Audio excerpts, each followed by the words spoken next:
what's a good idea? Challenging yourself by stepping out of your comfort zone. You know what's probably not a good idea? Picking a project that combines all of your greatest weaknesses, that goes far beyond challenging you and makes you want to cry and scream and swear about it. Long story short, Genshin Impact. It's a good game. I know I'm 4 years late to the party. That's not the hot take we're here for. What frustrates me is the character design, because a lot of the costumes seem to defy gravity, nay, the laws of physics themselves. And yet they are so pretty. I knew it was only a matter of time before I had to tackle one. Hi, I'm Miss Twisted. You can call me Charlotte. I do cosplay and makeup and other weird and whimsical stuff. And you've all seen the thumbnail, I'm cosplaying my favorite character from Genshin Impact, Sucrose. Now, if I had $1 every time I cosplayed the cute but awkward spiky-haired alchemist girl with fluffy ears, I'd have $2. Which isn't a lot, but it's weird that it happened twice, right? Two things I want to point out about Sucrose's design. One, it doesn't look like super advanced sewing, right? Yeah, that's the trap I fell into. It's secretly a big pain in the butt. Put a pin in that. There's going to be no shortage of complaining about that later. Secondly, it has these beautiful little gold shapes adorning everything, which I thought would be perfect for my first foray into 3D printing. And so I need to emphasize here that despite my millennialness, on the inside I'm just a cranky grandma when it comes to technology or computers. It takes me a gazillion years to pick up a new skill if there's any screens or electronics involved. So I am going to channel that cosplayer audacity into pushing through my technological ineptitude, because if this idiot can get the hang of 3D printing, any fellow idiot can. But it's not purely the cosplayer audacity that prompted me to try this. Elegoo actually reached out to sponsor this project, and they've sent me my own 3D printer to get me started. The Centauri Carbon. Oh boy, I'm unfit. And apparently one of the best things about the Centauri Carbon is how beginner friendly it is. And trust me, we are going to test the limits of that claim. It needs to be truly idiot proof if I'm going to make use out of it. Super quick breakdown of this cosplay. We have her base bodysuit, which I think is going to have to be a black stretchy fabric of some sort so it can stay skin tight around her thighs. That seems to be attached directly to this sort of blue dress layer. Next, I need to think about this little bolero style jacket. There's some flared sleeves, a funky collar, and a lot going on with all these different Louis shapes. She's got this funky set of gloves. At the back, she's got this gorgeous cape with all of this patterning, stockings, and some really awesome boots. At the top, this cute fluffy wig, and I'm dreading this. Wigs are definitely another weakness of mine. And of course, her hat and glasses. While I'm going to gloss over a lot of the sewing, I'm going to try 3D printing all of the gold elements, plus her vision at her neck and the potion bottles at her waist. Well, hey, future Charlotte here. We're gonna get a bit time travel-y before I get into the sewing. I'll go through my adventures in 3D printing later on, but for now, I want to do a quick summary of my experience as a beginner, while also talking about the Centauri Carbon, because Elegoo have sponsored this video, so I'm one of the first lucky people to get this printer. As someone who is the opposite of tech savvy, I expected learning 3D printing to be constant guesswork, but the Centauri Carbon is genuinely so user-friendly, as you'll see more of in this video. For starters, it is print out of the box, so all I had to do was remove the packaging, plug it in, plug in the screen and spool holder. Then the Centauri Carbon has its own self-check process to do all the calibration needed, including auto leveling. And I've heard about the horrors of spaghetti failures when the leveling is off, so I'm so glad I don't have to do that bit myself. The USB provided came with a video to get started, the slicing software, and some test prints ready to go. This little benchy was 15 minutes, which is crazy fast. Speed and safety here are big advantages between the durable design, enclosed chamber, built-in filters, and AC heated hotbed, just to name a few. Everything was intuitive enough that basically within one day I had all of my prints well printed. Side note, having the built-in camera and light is so cool. I did my prints mostly in PLA for some nice rigid pieces, but I also tried out TPU, a flexible filament that's supposed to be harder to print with, but once again, it was so easy I almost feel like I was cheating. Overall, the Centauri Carbon is beginner friendly, speedy, and I'm so excited to learn more about what this printer can do. I will put a link in the description below, but for now, let's begin at the beginning for this cosplay, because while the printing was a dream, the sewing was a bit of a nightmare. Now, if you're looking for detailed, proper sewing tutorials, you have come to the wrong channel, my friend. My sewing is 90% winging it. I'm loosely following the pattern of a pair of gym shorts and extending it upwards at the top. The aim here is to create the base for the black booty shorts and bodysuit combo. Try saying that one 5 times fast. We're gonna stitch these up here, and since this fabric is basically a sport knit, I'm using a stretch stitch. With that done, I'm moving this around so those seams are right in the middle of this fabric. These are going to form those leg sections on either side. Base bodysuit is ready to rumble. Right now, it's looking pretty good. I've got it really tight pretty much everywhere except for the bottom of the legs here. That's because I kind of want those to be able to hold the shape of those like little zigzag hems,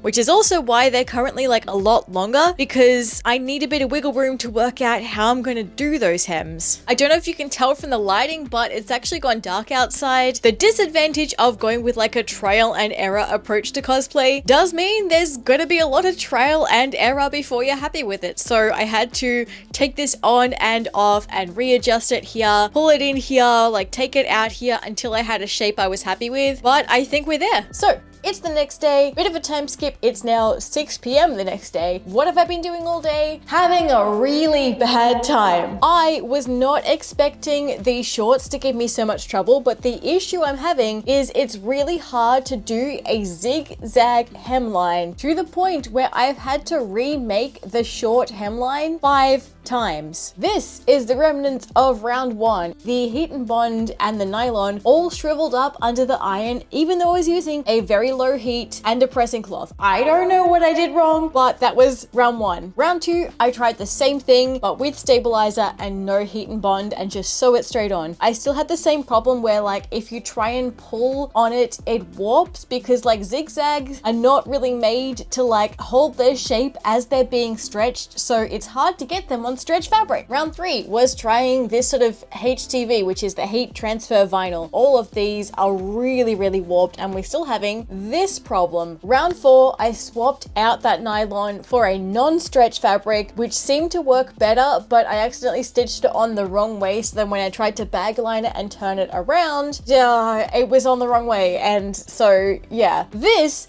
was round 5 and I'm finally happy with it. Oh my God, I can't believe it took me all day to do a zigzag on a pair of shorts. Usually the part of the project that makes me want to cry and throw the whole thing away happens towards like the end of the video, but we're going to work with it. That's going back into storage. I'm sure I'll have a use for that fabric later on. So I have pinned a non-stretch cotton to the shorts, which I've already cut into the zigzag, and I'm going to cut this cotton to match up with them. While that is pinned in place, I am pinning another piece of that cotton to the right side of these zigzags. I'm sewing along those zigzags to join those 2 pieces of cotton together, cutting off the excess and turn the whole thing out to bag line it, adding in some gold trim along that zigzag and some black trim and a zigzag stitch to hide the raw edge of the booty shorts. Okay, my little zigzag shorts seem to be doing quite well. For the torso pieces, I'm gluing some gold vinyl directly to this. Didn't work so well. I realized my rookie mistake the second I took this off. All of this is puckering and lifting up at the edges of the glue because I've tried to stick a big, thick, non-stretch piece of vinyl to a thin, slinky bodysuit. At this stage, I realized it might be better if I can have a structured bodice towards the top rather than a stretchy bodysuit the whole way. So I ironed in some stabilizer around the center of the bodice. This is a mannequin covered in fragile tape. That is because I'm allergic to following instructions or patterns of any sort, so I like to do most of my sewing via the duct tape pattern method. I'm using fragile tape instead of duct tape because I tell this story every time, but long story short, one time I ordered too much of this stuff and now I've been using it ever since because I just need to use it up. For a duct tape pattern, you essentially wrap something in cling wrap and then cover it in duct tape. You mark out essentially where the seams are going to be. In this case, I'm using masking tape to do that. That forms my guide for where to cut this off. That way you can lay these pieces out flat and use them as a base for a pattern, knowing that when you sew them together, they will roughly mimic the shape that you had. I've cut and sewn this mock-up together out of calico using those duct tape pattern pieces. And these white strips are actually bias binding that I'm going to be using as boning casing. So I'm pushing strips of plastic boning down each of these channels to give the whole thing some structure, kind of like a more casual corset. This is pretty much my first go at the mock-up and it is already exactly the right shape. I'm going to try and maybe bring it in a little bit at the waist so I can make it even more snatched if I want to, and maybe a little bit more flared, but apart from that, we're ready to cut into the good stuff. Now I'm going to gloss over most of this section and you will see why in a little bit. I constructed the dress with blue sateen and started gluing and sewing down all of this trim to create those blue stripes. It looks alright on camera, but up close, this was super messy. The seam attaching it to the bodysuit was so rough, I put some trim over that too, just to hide it. Alright guys, this is where we're at. We have a wearable, stretchy bodysuit hybridized with a structured hybrid corset dress thing. And it's on. It is not perfect, and that is fine. To be honest, I was angry crafting. Angry crafting is a thing that I start to do when I just get so frustrated with a project because I'm trying many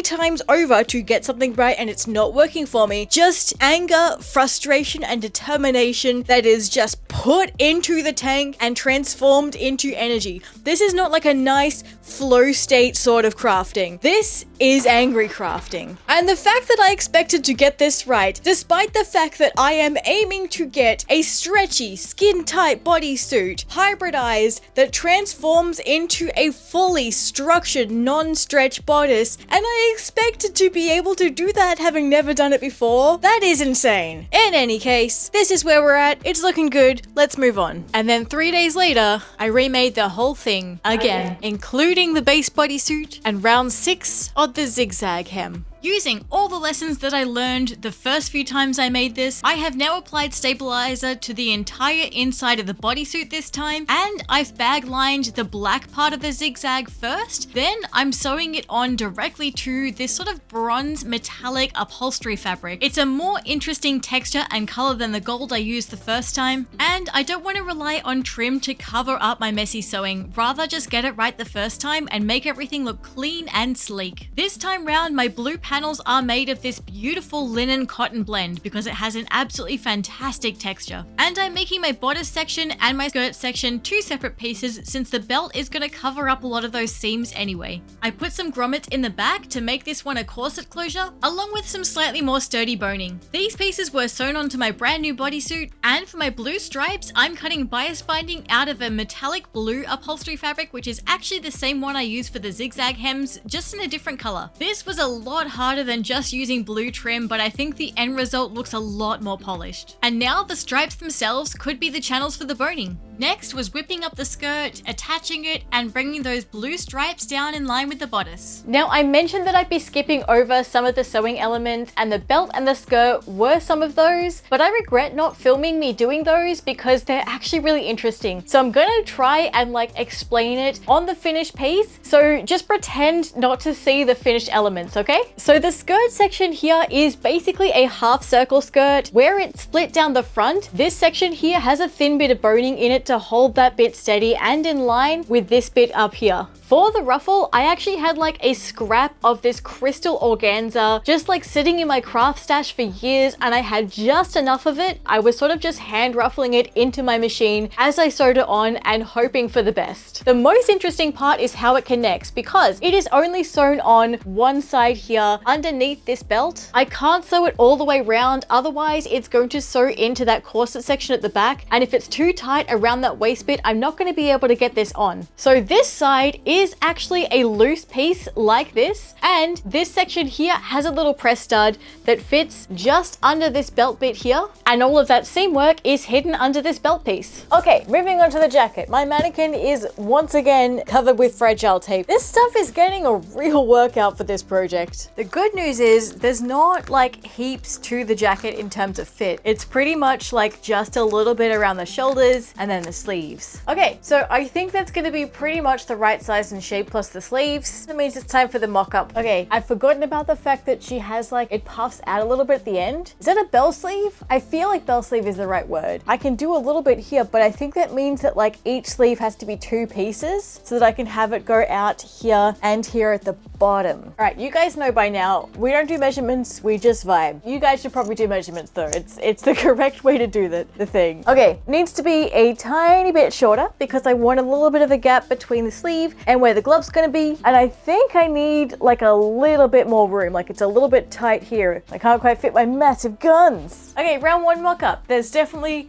something weird going on up here, so I'm gonna just lengthen this section here, I think. And I definitely need way more room for where the sleeve attaches. The actual sleeve was much wider than the hole I'd left for it. All right, I think I am at my final shape that I'm happy with. Everything everything here is sitting really flat and sleek. The sleeves are nice and roomy, which is exactly what I want. I'm happy with the shape. I'm happy with the length. It might have taken me 3 rounds of mock-ups to get to this point, but realistically, that's 3 rounds of mock-ups that I'm not doing on the actual fabric. All right, I think I'm starting to come around to the importance of mock-ups, even if I still hate them. Now the jacket has a ton of small blue designs, so I'm going to sketch those onto my mock-up fabric just to get the rough shape, transfer those to paper. All my pieces are getting traced onto the back of this cotton sateen that has heat and bond already on one side. With these cut out, I'm removing the heat and bond paper and carefully aligning them on my final pattern pieces. These are all getting a good press with the iron to activate that heat and bond and glue it to the fabric. And I'm going to finish off all of these raw exposed edges with some satin stitching. For the record, I was terrible at satin stitching, which is why I did like 6 or 7 different tester pieces before I touched my final pieces. I think by the end of my testing, I'd finally found like the correct speed and settings to use and a little bit of tearaway stabilizer underneath, and I could pretty much do some relatively neat satin stitching. Okay, here's something that's tripping me up. Her sleeves have this little point of the lining layer that pokes out of the top of the sleeve like this, and then the rest of the lining layer on the inside here is all still this color as per usual. Now this might be a really stupid way to do this,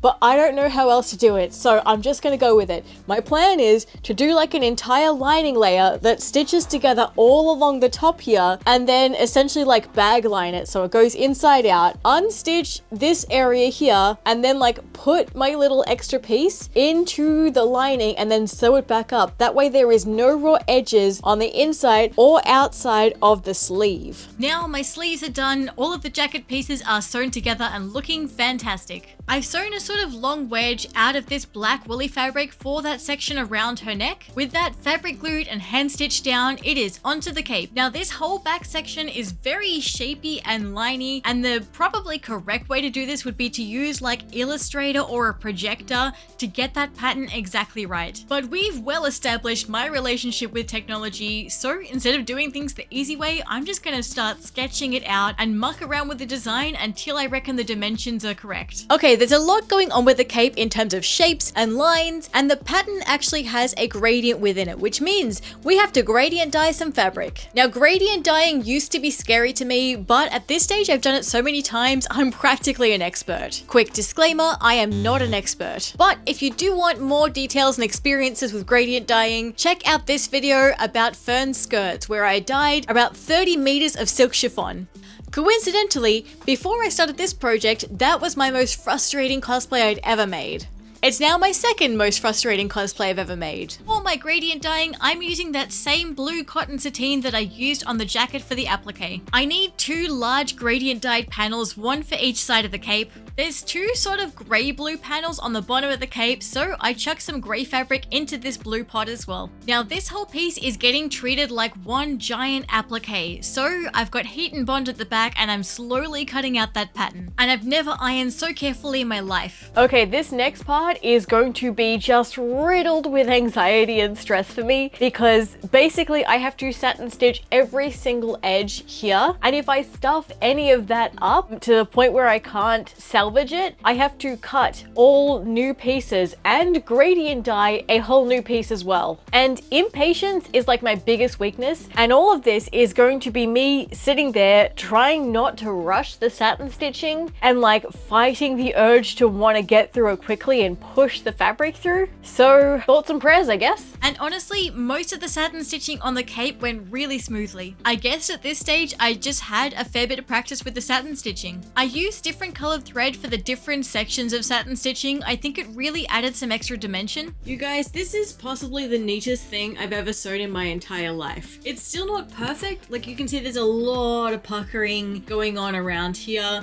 but like overall, god damn you guys, I'm pretty happy with this one. For now, I've got, I guess, a little bit of cleaning to do. Moving on to the hat, and yes, I am using a wok to trace out a circle. I didn't really have anything else to trace that was big enough. Sucrose's hat is sort of an amorphous, soft shape, but I'm gonna make mine with a little bit more structure. So big circle is getting cut into this sort of ring with a section cut out, and once you tape that section back together, it kind of holds it up a bit so that you can attach it to a smaller circle like this and those two pattern pieces together, which I'm going to cut and sew out of cotton sateen, form this really cute little hat. I layered my cotton pieces with some felt as well, just for some extra structure, and I've marked out where that blue section starts on her hat. I've sewn this piece together separately with some really short hems, and that's just going to get glued over the top of the hat. Attach some black petals to the side and some blue piping at the bottom, and we can put this aside for now. It's my girl! And I definitely did not spend real actual money for Sucrose. Definitely not. We are up to Sucrose's gloves, and there are like two main ways that you can do gloves. One of them, which is like the much simpler one, is getting a real stretchy fabric and doing the turkey hand, which is literally like put this on a piece of fabric, trace around your hand, have two pieces sandwiched together, sew them together, turn the whole thing inside out, and you've got a glove. This is how I made my gloves for Angel Dust. Really only works for 4-way super stretch fabric, and that's gonna fit relatively tight. But because I'm a masochist who just likes to make my own life harder, I've been slowly, oh my god, my toast.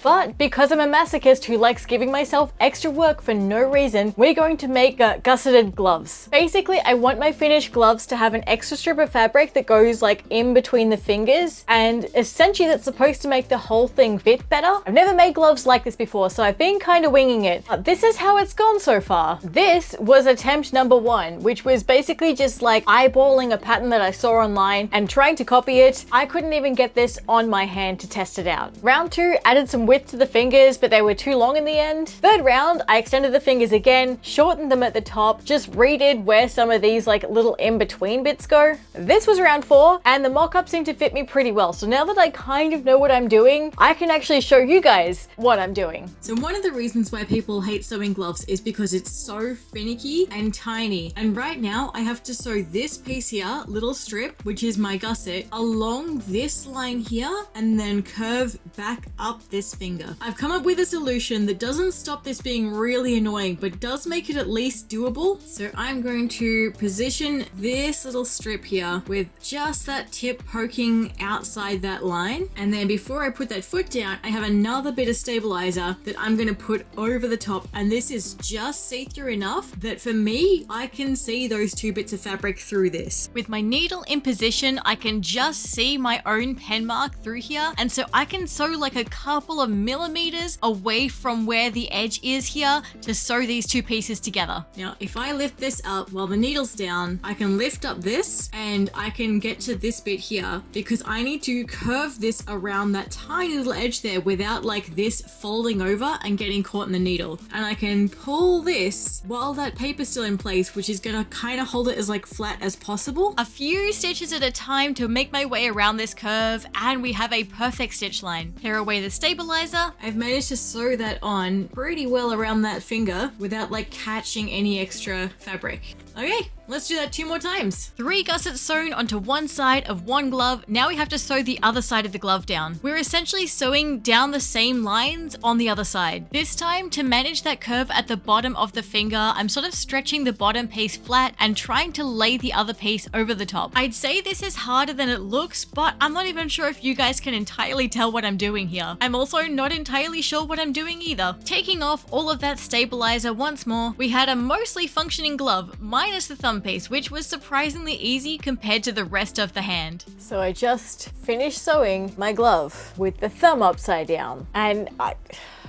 Several hours of painstaking angry crafting later, I had 2 functioning gloves. I made myself a duct tape pattern that sort of wrapped over my wrist. This is going to be the blue section of her gloves. So the top part will sit flush with the white part of the gloves, and the bottom towards the wrist will flare out. These gloves use that same stripe from the dress and the same zigzag technique from the shorts. So I guess it came in handy that I did these last. Pun definitely intended. So I'm literally just putting some glue around the rim of the linen section and gluing it onto the stretch fabric because I'm so done with sewing right now. You can see I've cut a little V in here. That's basically so that like there's some stretch that's still allowed through this section so I can get it on and off. That V section is going to get covered up by these weird shield-shaped panels which form the very last part of these gloves. These are cut from EVA foam that I've heated to curve slightly, and I've sprayed them down with a white spray paint and stretched some white fabric over each of them like a frame. I glued these right on the glove and the rest is on standby until after the printing. Alright, here is where we were at for Sucrose. Now as of right now the 3D printer hasn't arrived, and I consider that a good thing because it means I can take all of this off, pack it up, and have a breather for a while. Take a chill pill, touch some grass, stay hydrated. That way when the printer arrives I will be refreshed, ready to go, and have some room in my brain to learn a new thing. So I'll see you guys after the time skip. I don't know why I keep doing this with my hands. I think there's something about wearing white gloves that just makes you want to be, you know, extra. Anyway, I'll see you later. And with that, we skip back to the future to when the Centauri carbon first arrived. Okay, we are all set up. Not that I really had to do very much. They really mean it when they say print out of the box. I was surprisingly nervous just to hit print on that first tester, but it was so cool to see this machine spring to life. Okay, I've done a few of those testers now, and so far I'm surprised at how easy it's been. I know things are going to get more challenging once I start worrying about modeling and slicing and skirts and brims and supports, but I think having some really good automated systems near the start to kind of get you comfortable with it and provide like that easy stepping off point, that is exactly what I needed. Now, I'm not quite ready to step into 3D modeling just yet. For now, I purchased a set of 3D models for all of Sucrose's bits and pieces from Dangerous Ladies, and I will link that in the description below. These are all in the form of STL files, which I believe is like the standard file type for these 3D models that you'll use. Now, my Centauri Carbon came with the Elegoo Slicer software,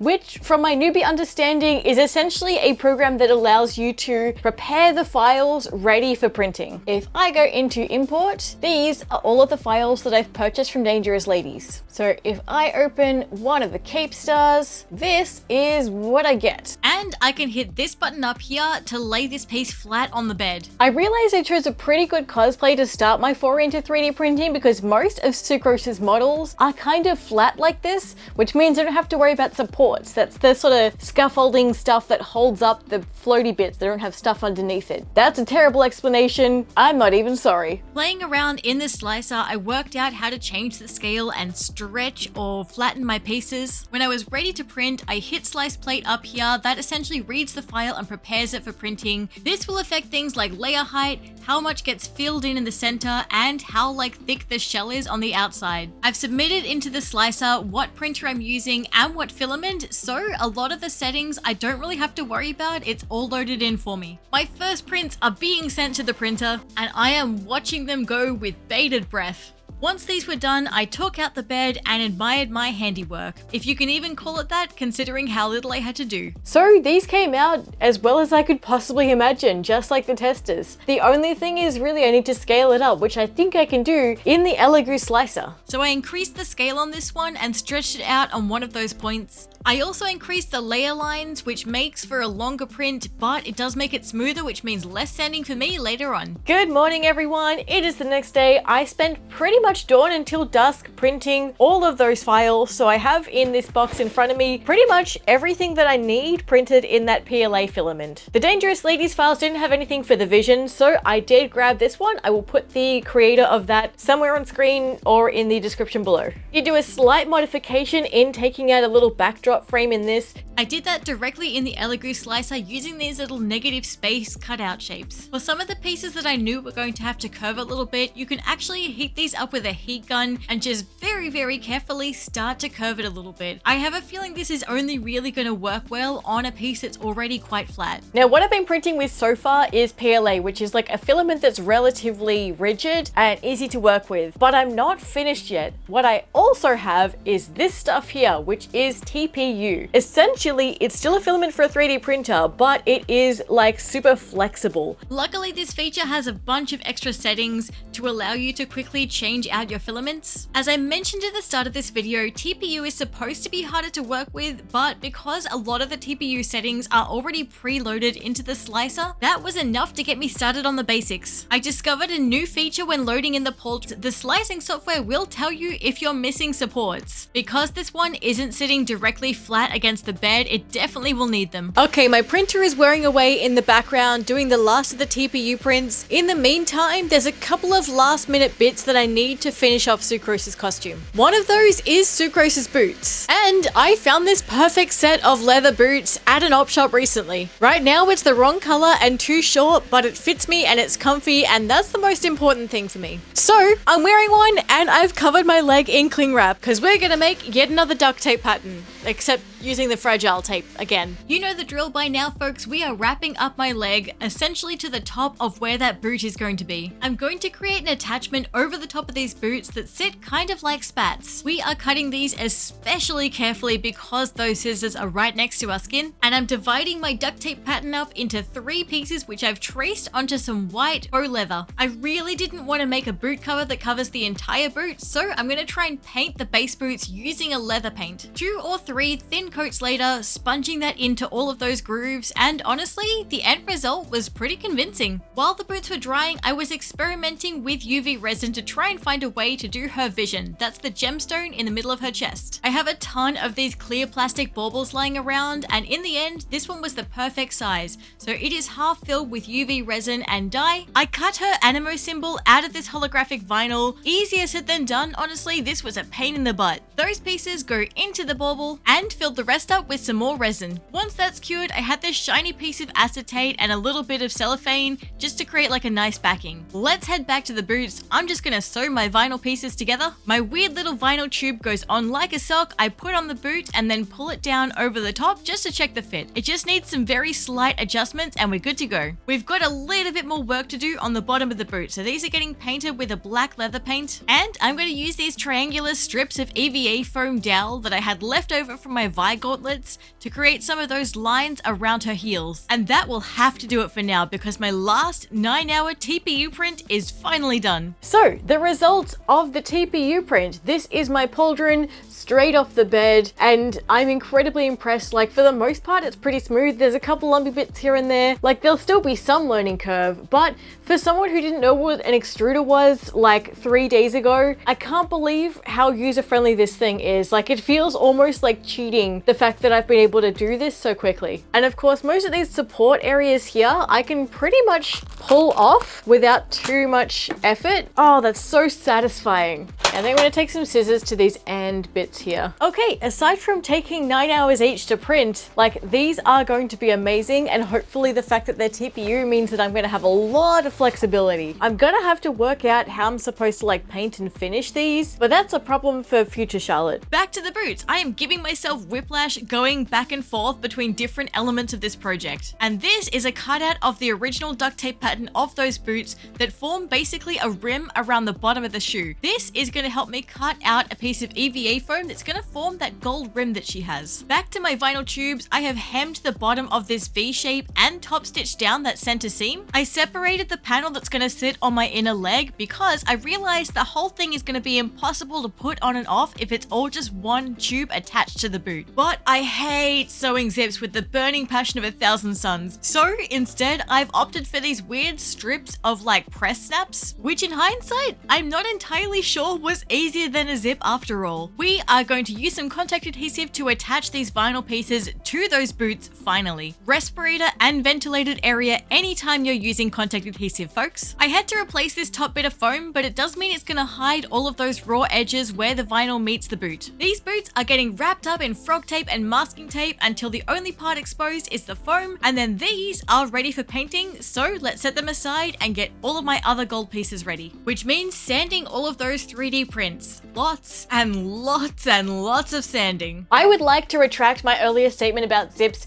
because I would rather sew 20 zips in a row than do another minute of sanding. I shouldn't be surprised I hate sanding. It is a thing that involves patience, which, as we've established, is not my jam. Luckily, I only really had to do some rudimentary sanding on most pieces because this stuff is fantastic. This is a filler primer that was recommended to me by a guy at the auto shop, and as long as you can sand off the worst of the rough patches, this stuff does the rest. Out to the garage for some painting we go. Now the boots are getting Plastidip because it is more flexible, but all of my rigid 3D prints are getting layers of that filler primer. I think I did around 3 or 4 coats total of this primer. And I think, if I can get this to focus, that's pretty much removed like any sign of layer lines on most of the pieces. One last step before we paint everything gold, I'm going to paint in some of the black details on these pieces. I've learned from experience it is far easier to do the black first and then tape it off than it is try and paint the black over the gold later on. So these are all going to get a base layer of this stuff, White Knight Super Gold. I feel like the correct way to do a lot of these things would be like a nice airbrush or hand painting, but I'm impatient. Everything gets 2 very fine coats of this, and once they are fully dry, it is time to unpeel all of my taped up pieces, which is the most satisfying part. Pretty much all of my pieces look like this. Most of them are like as smooth as you can possibly imagine. A couple of them did come up with like, I don't know if you can really tell on camera, there's still a little bit of a grainy texture there. And look, I think in terms of the patience that I have left, I'm at the point now where I'm adhering to the 1 meter rule, which is if it looks good from a meter away, you're fine. Finishing the last little errands for the vision and the cuff on the boots, it is onto the painting. Now everything gold is getting this very thin layer of acrylic gold paint. This is just going to help weather it just slightly and give it a more yellow tone. It looks weird right now, trust the process with this one. All of my edges are getting dry brushed with a burnt umber acrylic. This is where my painting starts to get extra messy because I actually have a photo shoot in a few days, so I'm starting to rush. I have a metallic white airbrush paint that I'm going to use to just create highlights on the top of some of these ridges. One last little step, a couple of coats of a clear satin varnish. That is going to protect my paintwork and give it a really nice finish. So, fun fact, somewhere between filming and editing, I lost around a day's worth of footage. I don't know how. I know that the files existed at some point because they go from 50 and then jump to 70. So there is a chunk of files there that are just gone. Now I know I'm already skipping bits about the sewing, but a lot of this footage was about how I attached all of those gold bits to the costume, which is kind of important. So I'm going to try and demonstrate using some of my testers, and you guys can just use your imagination. It's theater of the mind, people. So for all my little tiny pieces like this, I was pretty confident they are going to be light enough and flat enough on the back that they are just going to stick down with some really strong glue. For anything bigger than that, I was worried about both the weight and the fact that I have a big rigid piece that I'm trying to attach to flexible fabric. So all of these got glued and sewn to the costume. How do you sew this to a costume? Well, I'm so glad you asked. So what I worked out is I can take an awl. This is basically just a pointy metal stick. Because this end is metal and this end is plastic and protects my fingers, what I found I can do is I can put this into my heat gun here and just heat up this metal spiky bit. Huge disclaimer, this is risky behavior. You are dealing with a very sharp, very hot, pointy instrument. I'm showing you how I did this, but I don't recommend anyone else do this. A safer and probably better way to do this is to use a hollow tube of some sort in your 3D model before you print it. I'm carefully pressing my awl into the back of my PLA to create a hole, and I'm going to do the same thing on the other side, so hopefully those 2 holes join up within the 3D print. So if I've done this right, I can get a needle and thread through the fabric where it's going to be attached, and that is going to go through this hole, back through this hole, and then that remaining thread is going to go back through the fabric. That way I have like this big loop here attaching this piece to the clothing itself where it's going to be attached. This is getting a healthy coating of contact adhesive, so is the fabric, and once it is ready to stick down, I can pull on these threads. It is going to pull that into the fabric, hold it in place, that glue is going to secure it, and then you can tie the threads on the other side. God damn, I hope that makes sense because I'm pretty proud of this problem solving. We are making pretty good progress on all the accessories. The boots are done, the gloves are done, some cute glasses ready to go, and the hat is done, and I'm really happy with how all of my little accessories accessories pop against the white and the blue and the black. Just to demonstrate the 1 meter rule, right? Look at how lovely this looks from here. But if I bring this close up, you can see how messy this paintwork is. Now this hat, I am going to sew directly to the wig, and the wig, I just looked up Sucrose wigs and I got this one from, I think it was called Casu wigs or Casau wigs. I don't know how to pronounce it. I'm going to put the link somewhere up on screen, probably. I don't completely hate wig styling. I think I'm just really bad at it. Luckily, I don't think this wig is going to need much more than a lot of teasing. First though, I changed my mind about the piping at the bottom of the hat, so I ripped that off and I'm sewing it directly to the wig. This foam mannequin head is tiny, so she's getting some scarves, and this sick emo beanie, that is just to bulk it out so it's closer to the shape of my own head. And the closest thing I have to a plan here is tease everything like crazy, brush it back out, soak it in hairspray, and try and form some of these pieces into points. And for my standard with wigs, this is not half bad. Then again, the bar is on the floor. So good morning. It's about less than 24 hours until I'm supposed to be doing a photo shoot in my finished Sucrose cosplay. I was up till 2 a.m. last night crafting, trying to get everything done in time. I know I've said it before and I sound like a broken record, but I have so severely underestimated this cosplay right from the start, right to the finish. All of those little steps, like just attaching things or fastening things, are all taking me so much longer than I expected. It's just one of those designs. Anyway, I'm sorry, not sorry for being in my dressing gown right now. Clothes are beyond my mental capacity right now. In my late night crafting frenzy, I got my vision all attached. So what I've ended up doing is attaching a tiny bit of shearing elastic around here. That goes around my neck like a necklace and just like takes some of the weight because this thing is heavy. And then I've got a little tiny piece of Velcro on the back and a little tiny piece of Velcro right in the middle of like where it sits on my neck. And just above that Velcro here, I've put another press stud, which is where that all joins up. Velcro just kind of holds that in place so it's not swinging around. The torso is all done apart from the little extra pieces down here. My little potion bottles, I was actually going to hand make these so that I could use some like clear elastic and make clear potion bottles. I, again, underestimated time, so I just sort of threw these together. They still look pretty good, honestly. I literally just finished attaching the cape pieces in the garage, and I had like some protective sheets down so that I could lay the white cape down in there, but I apparently didn't realize that part of it was still hanging over because I have these horrendous red stains. I am so lucky at the very least that they are on the inside of the cape. It was a little bit upsetting, not gonna lie. Luckily, I had the genius idea of using a sticky lint roller, and this definitely lifted up the worst of those stains. The pauldrons are now the only ones left that I'm actually using the TPU for, so they're gonna be kind of like my guinea pig for using this material. And I can absolutely see the appeal because like it's so flexible and like just super durable as well. There is definitely more of a learning curve. I think there are definitely some printer settings that I could change up in the slicing software to make for a neater print, but that is a problem for future Charlotte to work out. For now, these are going to be usable as is. I can find almost no information about how to like prime these or sand these or smooth these. There are a couple of random solvent suggestions and like using a heat gun or a soldering iron. I also tried like just literally sanding them as I did with the PLA. None of those worked super well, but it did take okay to being Dremeled. So I'm going to use the Dremel to clean up some of these edges so that it at least, you know, passes from that 1 meter distance.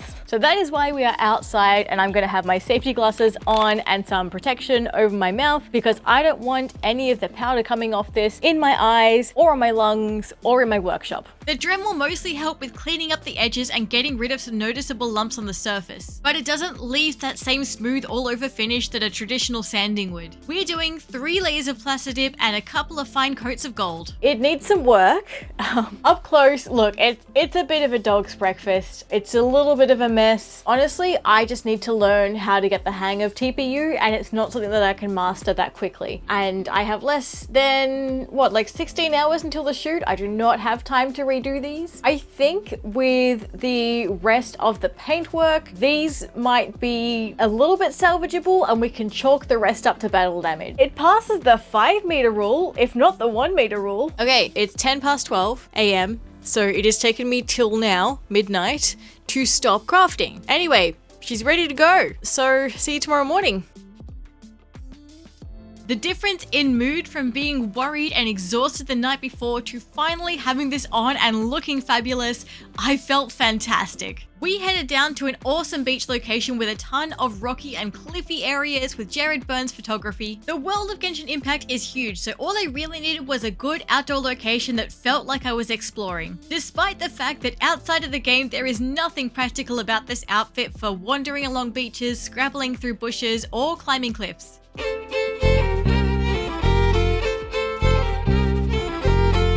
Okay, and we are done. And let me tell you, the sense of relief that I had was so intense. Putting this all on and seeing that it came together and actually worked and looks pretty damn good if I do say so myself. Even some of the painting, which was a little bit rushed, and like the TPU shoulders, they look great in camera. Overall, I would say this project was humbling, challenging, a learning experience. It was so worth it for the final result, but oh my god, I've never underestimated a costume like this. Anyway, if you liked this video and this project, please give me a like, give me a subscribe. Thank you again to Elegoo for sponsoring this one. I am genuinely so pleased with the Centauri Carbon. As a complete newcomer, I cannot believe how much stuff I was able to do with it right off the bat, and I cannot wait to learn more. A massive thank you to my ultimate supporters. These are my top supporters on Patreon: Artemis, Fluky, Michael, Mix Randvi, Rakishan, Residual Images, Robert Mischief, Tamara, Vera Lynn, and Yuri. Thank you also to these other amazing patrons who are on screen now. If you want to be as awesome as these guys, come and join us over on Patreon. I post exclusive videos, previews, work in progress, all that good stuff, and joining is the best way to support me so I can keep making silly, ridiculous,